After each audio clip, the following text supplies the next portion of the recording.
So the 2019 schoolboy football season is done and dusted.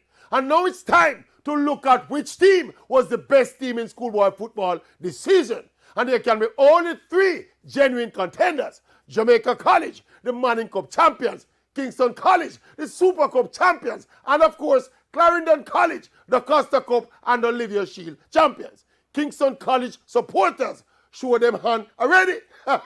After dropping out of the semi-final round of the Manning Cup, they beat Clarendon College in the Super Cup final and are claiming since they won the All-Ireland Knockout final, they are the top team in the country.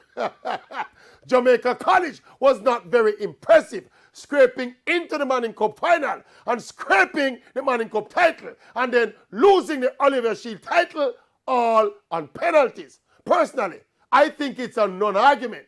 Outside of consistently playing the best brand of football all season, Clarendon College made all 3 major finals, losing in the Champions Cup final, while winning the Da Costa Cup and the Olivier Shield. So all things considered, the title of best team for the 2019 schoolboy football season goes to Clarendon College. So big up Coach Lenny Hyde and the entire Clarendon College fraternity, including the ball of them. Big up on yourself. We're not biased. CC are the best team this year.